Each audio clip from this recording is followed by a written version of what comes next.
আপনারা সবাই অবগত আছেন যে গতকাল এবং আজ বিক্ষোভ কর্মসূচি সারা দেশে পালিত হয়েছে নবম পে স্কেলের গেজেট প্রকাশের দাবিতে। আপনারা যারা অংশগ্রহণ করেছেন বিভিন্ন জায়গা থেকে, ঢাকা শহর সহ ঢাকার বিভিন্ন বাহিরে বিভিন্ন জেলা উপজেলায় যারা কর্মসূচি পালন করেছেন তাদের প্রতি আন্তরিক ধন্যবাদ এবং কৃতজ্ঞতা প্রকাশ করছি। সারা বাংলাদেশে 22 লক্ষ সরকারি কর্মচারী, এর মধ্যে যদি আমরা ডিফেন্স বাদ দেই তাহলে প্রায় 15 লক্ষ কর্মচারী থাকে। এই 15 লক্ষ কর্মচারীদের মধ্যে থেকে যদি আমি 2 লক্ষ কর্মকর্তা বাদ দেই তাহলেও প্রায় 12 লক্ষ থাকে, 13 লক্ষ থাকে। আরো 3 লক্ষ বাদ দিলাম, 10 লক্ষ কর্মচারী সারা বাংলাদেশে। এই 10 লক্ষ কর্মচারীর মধ্যে মনে করেন 3 লক্ষ কর্মচারী ঘুষখোর, যাদের পে স্কেলের দরকার নেই। এই 3 লক্ষ বাদ দিলাম, থাকলো 7 লক্ষ। এই 7 লক্ষ কর্মচারীর মধ্যে থেকে 2 লক্ষ বাদ দিলাম যাদের আর্থিক অবস্থা ভালো আছে, বেতন পেলেও চলে, বাপ দাদার সম্পত্তি আছে, যা পায় তা দিয়ে তারা চলতে পারে, পে স্কেল না হলেও চলে। বাকি থাকলো 5 লক্ষ। এই 5 লক্ষ কর্মচারীর তো পে স্কেল দরকার। সেই 5 লক্ষ কর্মচারী কোথায়? আজকের তথ্য মোতাবেক সারা বাংলাদেশের যে কর্মসূচি আজকে পালিত হয়েছে, আন্দোলন হয়েছে, এটাকে আরো 3-4 গুণ বাড়াতে হবে যদি পে স্কেল বাস্তবায়ন করতে হয়। এবং আমি এই লাইভে আসার আগে একটা বার্তা দিয়েছি যে যদি নির্বাচনের আগে পে স্কেল বাস্তবায়ন করতে হয় তাহলে সারা বাংলাদেশের যত পেশাজীবী সংগঠন রয়েছে সকল পেশাজীবী সংগঠনকে হিংসা, বিদ্বেষ, ঝগড়া, বিবাদ, মনোমালিন্য, ভুল বোঝাবুঝি সবকিছু 15 দিনের জন্য ভুলে গিয়ে দাবি আদায় ঐক্য পরিষদের সাথে একাত্মতা প্রকাশ করে সম্মিলিতভাবে কঠিন লাগাতার কর্মসূচি পালন করতে হবে। এমন কর্মসূচি দিতে হবে যে 7 তারিখ থেকে 15 তারিখ পর্যন্ত, 7ই ফেব্রুয়ারি থেকে 15 ফেব্রুয়ারি পর্যন্ত লাগাতার কর্মসূচি চলবে। এভাবে কর্মসূচি ঘোষণা করতে হবে। তাহলে হয়তো আমরা নির্বাচনের আগে পে স্কেলের মুখ দেখব। আর যদি সারা বাংলাদেশ থেকে যে 5 লক্ষ কর্মচারী রয়েছে সেই 5 লক্ষ কর্মচারীর মধ্যে মুনাফেক, বেঈমান যারা আছে তাদের পাল্লায় পড়ে যদি কেউ এখনো ঘরে বসে থাকে তাহলে নির্বাচনের আগে পে স্কেল নামক সূর্যের আলো আমরা আর আগামী 5 বছরেও চোখে দেখব না। তাই আমাদেরকে হিংসা, বিদ্বেষ সবকিছু ভুলে সবাইকে ঐক্যবদ্ধভাবে রাজপথে নেমে আসতে হবে। আমরা এখনো একটা অফিসের সবাইকে আমরা রাস্তায় নামাতে পারিনি। যার যার অফিসে একটা জিনিস দেখেন, যার যার অফিসে কর্মসূচি দেওয়া হয়েছে, আপনাকে অফিসের বাইরে যেতে হবে না। আপনার অফিসে বসে আপনি বিক্ষোভ কর্মসূচি পালন করবেন। তাও সকল অফিসে পালন করেনি, তাও সকল অফিসের সকল কর্মচারী রাস্তায় নেমে আসেনি। এখন আপনারা বলেন, এই মুহূর্তে যদি কর্মবিরতি দেওয়া হয় তাহলে আপনারা কি মনে করেন সবাই পালন করবে? একটা অফিসে থেকে 100-200 কর্মচারী আছে, তার মধ্যে হয়তো 20 জন 30 জন রাস্তায় নেমে কোন রকমের একটা ব্যানার টানাইয়া 2টা স্লোগান দিয়ে উঠে গেছে, দেখাইতেছে যে আমরা কর্মসূচি পালন করছি। No, this is the not right way. The Rome is not built in a day.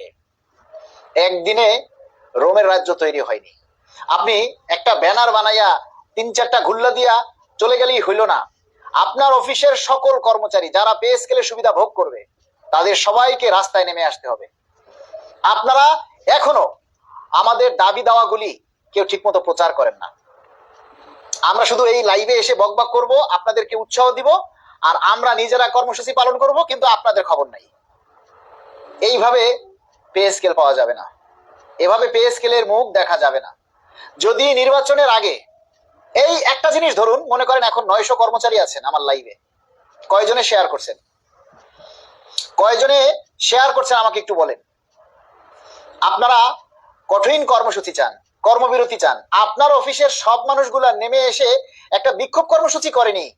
আপনার অফিসের মধ্যে, আপনার অফিসের আঙ্গিনার চারপাশে, দূরে যেতে হবে না, গাড়ি ভাড়া দিয়ে দূরে যেতে হবে না, সেই নিজের অফিসের কর্মসূচি কয়জনে পালন করছে? আপনারা বলেন, বিচার আপনাদের কাছে দিলাম, আপনারাই বলেন যে কয়জনে এই কর্মসূচি পালন করেছে।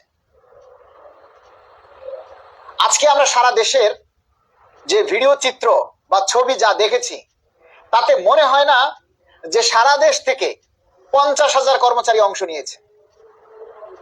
সব জায়গার খবর আমাদের কাছে আছে, সব জায়গার রিপোর্ট আমাদের কাছে আসে, কিন্তু আমাদের যে চিন্তা, যেটা আমরা ক্যালকুলেশন করেছি, তাতে মনে হয় না যে সারা দেশ থেকে 50,000 লোকের বেশি কর্মসূচি পালন করেছে, যেখানে কর্মসূচি পালন করার কথা 5 লাখ। আপনারা যদি এখনো এই যে আগামীকালকে দাবি আদায় ঐক্য পরিষদের পক্ষ থেকে জাতীয় প্রেস ক্লাবের সামনে, ঢাকা জাতীয় প্রেস ক্লাবের সামনে প্রতিবাদ সমাবেশের আহ্বান করা হয়েছে। দাবি আদায় ঐক্য পরিষদের পক্ষ থেকে আগামীকাল সকাল 10টায় প্রতিবাদ সমাবেশের আহ্বান করা হয়েছে। সেই প্রতিবাদ সমাবেশের স্থল থেকেই পরবর্তী কঠিন কর্মসূচি ঘোষণা করা হবে। তাই আপনারা যারা ঢাকা শহরে আছেন, এখনো আপনারা যারা মনে করেন ঢাকা শহরে আছেন, ঢাকা শহরে যারা এখনো ঘরে বসে আছেন, নিজেরা ঘরের থেকে বেরিয়ে আসেন না, নিজের অফিস থেকে বেরিয়ে আসেন না, তাদের কাছে অনুরোধ, আপনারা এখনো সময় আছে, আপনারা কালকে প্রতিবাদ কর্মসূচিতে নেমে আসেন এবং কালকে যে দাবি আদায় ঐক্য পরিষদ থেকে যে কঠিন কর্মসূচি ঘোষণা করা হবে বা যে কর্মসূচি ঘোষণা করা হবে তা যেন আমরা সবাই পালন করি। আজকে যতটুকু কর্মসূচি হয়েছে সারা দেশ থেকে, আলহামদুলিল্লাহ, নট ব্যাড, কিন্তু এতে হবে না, কিন্তু এতে পে স্কেল পাওয়া যাবে না। কেননা আমাদের বিরুদ্ধে অনেক ষড়যন্ত্রকারী আছে, আমাদের বিরুদ্ধে অনেক ষড়যন্ত্রকারী আছে ভাই। সেই ষড়যন্ত্রকারীদের মুখ বন্ধ করে, তাদের চাপকে উপেক্ষা করে আমাদেরকে, সরকারকে আরো বেশি চাপ দিতে হবে। আমরা সারা বাংলাদেশ থেকে সবাইকে এই দাবির জন্য রাস্তায় বেরিয়ে আসতে হবে। আগামীকাল সকাল 10টায় ঢাকার জাতীয় প্রেস ক্লাবে প্রতিবাদ সমাবেশ সকাল 10টায় ঘোষণা করা হয়েছে। সেই প্রতিবাদ সমাবেশ থেকে পরবর্তী কর্মসূচি ঘোষণা হবে। আপনাদের সবাইকে আগামীকাল জাতীয় প্রেস ক্লাবের সামনে সকাল 10 ঘটিকায় দলে দলে যুক্ত হওয়ার জন্য আহ্বান করছি। আজকে ঢাকা শহরে যারা রয়েছেন, যারা ঢাকা শহরের মধ্যে এখনো রয়েছেন, বসবাস করছেন, তাদের সবাইকে অনুরোধ করব, আপনারা প্লিজ দয়া করে ঘর থেকে বেরিয়ে আসেন। সবাই ঘর থেকে দয়া করে বেরিয়ে আসেন, নতুবা পে স্কেলের আশা বাদ দিয়ে দিতে হবে। আমরা দেখেছি সারা বাংলাদেশ থেকে প্রতিবাদ সমাবেশ হয়েছে, সারা বাংলাদেশের বিভিন্ন জায়গা থেকে হয়েছে, কিন্তু ঢাকার ভিতরে খুবই কম। লজ্জা, ছি, নিজেদেরকে ধিক্কার দিতে ইচ্ছা করে যে ঢাকা শহরের মতো জায়গায় কর্মসূচি নেই। ঢাকা শহরের যে বিভিন্ন দপ্তর, অধিদপ্তর, পরিদপ্তর, মন্ত্রণালয় রয়েছে, সেখানের কোনো অফিসে আমরা কোনো কর্মসূচি পাইনি, তেমন কোনো কর্মসূচি আমরা দেখিনি। যত কর্মসূচি আজকে পালিত হয়েছে সব কর্মসূচি ঢাকার বাইরে, ঢাকার ভিতরে খুব কম। ঢাকার ভিতরে হয়েছে ঢাকা বিশ্ববিদ্যালয়, বুয়েটে, তারপরে আপনার আরো কয়েকটা জায়গায় হয়েছে, আর বাকি সমস্ত কর্মসূচিগুলি ঢাকার বাইরে হয়েছে। তাহলে আপনারা কি করলেন? ঢাকার ভিতরে যে 5 লক্ষ সরকারি কর্মচারী আছেন, আপনারা কি করলেন ভাই? বলেন, কি করলেন? ঢাকা শহরে আপনারা, ঢাকা শহরের যে এত কর্মচারী, আপনারা কি করলেন? কি কর্মসূচি পালন করলেন? এত চিল্লাইয়া এত কিছু করে আপনাদের তো সাড়া পাওয়া যাচ্ছে না। এভাবে আপনারা পে স্কেল পাবেন না। পে স্কেল পেতে হলে আরো কঠিন ভাবে আন্দোলন করতে হবে, আরো কঠিন আন্দোলনে ডাক দিতে হবে।